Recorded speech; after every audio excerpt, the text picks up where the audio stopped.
د بېوسۍ نه راحتې وجود نه که مې تو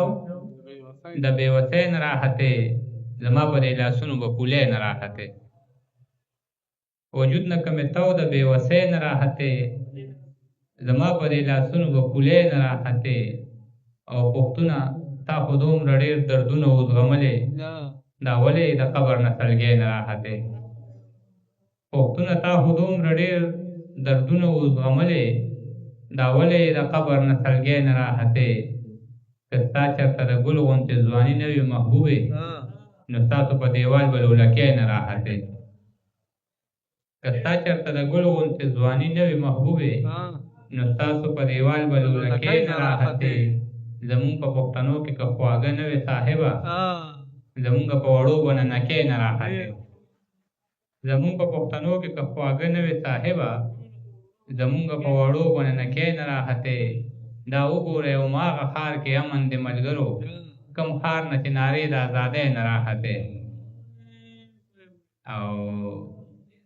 په ګل موسکۍ د لولکۍ تصویر لا هغسې دی په ګل موسکۍ د لولکۍ تصویر لا هغسې دی زما د خیال له ښاپېرۍ تصویر لا هغسې دی او زلفې خورې اوږده باڼه د بنګړو ډکې لیچې ستا د غزل غزل ځوانۍ تصویر لا هغسې دی او شله پښو وزر زخمي په دواړو سترګو ړنده دلته د امن د مرغۍ تصویر لا هغسې دی او دشته صحرا توره تیاره او د کیړي سندره ستا د عاجز د تنهایۍ تصویر لا هغسې دی او قات شوې په ټول کلي کې انار دی خدایه خیر قات شوې په ټول کلي کې انار دی خدایه خیر بچې مې هم په دې پسې بیمار دی خدایه خیر او دارو له مې د مور چانه پیسې دي خرڅ کړې ولاړ راته په لاره کې شګمار دی خدایه خیر او دې ښار کې د ټوپک نه بغیر بل څه نه خرڅېږي زمونږ پکې د ګلو کاروبار دی خدایه خیر دې ښار کې د ټوپک نه بغیر بل څه نه خرڅېږي زمونږ پکې د ګلو کاروبار دی خدایه خیر او پیشو پکې د پیو د کټوۍ واګداره شوې او مار پکې د جالې څوکیدار دی خدایه خیر او ښکاریان مې په نظر راغلل ټوپکې ورسره دي په بڼ کې د مرغونو ډک چینار دی خدایه خیر او دغه آخري شعرونه ساغر صاحب ته ډالۍ کومه چې ناست وي په محفل کې وارخطا خلکو ته ښکاري دا ځکه خو په دې سړي کې غلا خلکو ته ښکاري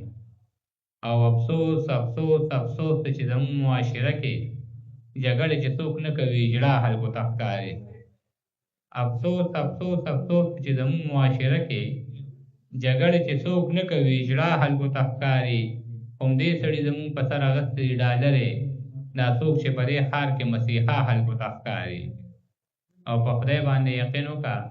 دا بعضې خلک چې سترګې سړې پټې کړي نو بیا خلکو ته ښکاري په خدای باندې یقین وکړه دا بعضې خلک چې سترګې سړې پټې کړي نو بیا خلکو ته ښکاري قربان شم د اشنا له دروغجن حقیقتونو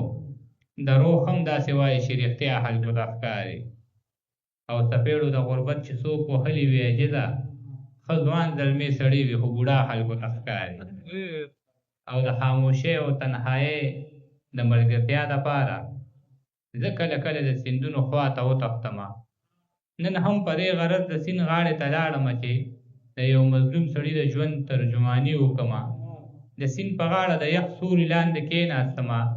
لا په کاغذ مې د قلم څوکه راښکلې نه وه زمونږ د کلي سره جوخ د یو بل کلي مشر غړۍ تازه کړه او په ما یې سلام واچولو ویې بچیه خفه نه شې ته سبق لیکې خو ماته زما د لور دا خط لږ په خوند ووایه چې حد مې پرانیسته په حد کې یو معصومه جینۍ خپل بابا جان ته د سلام نه پس لیکلي وو چې ډېر مې یادېږي خو درتلی نه شم وزګاره نه یم سهار د بانګ نه مخکې پاڅمه ټول کور جارو کړم بیا چې مونځ وکړم تا ته ډېرې دعاګانې وکړم لا دعاګانې مې نیمګړې وي قربان دې شمه چې د نفرت یو قهرجن اواز مې غوږ له راشي بس که راپاڅه ریاکارې جانماز راټول کا د کور د کار د سره غم شته دی که نه سپېرې ته چې راکلی یې د کوره برکت تللی دی ستا د واده نه پس د کور اړه مزه نشته دی د کور په کار مې پروا نشته دی خو ګرانه بابا ته ښه به نه شې تا د رور سره پښتو وکړله خو ستا د رور ښځه زما سره انصاف نه کوي د کور په کار مې پروا نشته دی خو ګرانه بابا هلته په ګیز باندې پخلې دلته لمدې پاڼې په کومو ګوتو کې چې ټول عمر وي د سرو ګوتمې په هغه ګوتو کې زغې مې د کیکر ماتېږي په حد کې نورې هم خبرې وي یقین وکړئ چې بابا زما د لاسه خط راښ کړه او چغه یې کړې لورې ما معاف کړه ما نه غټه غلطي شوې ده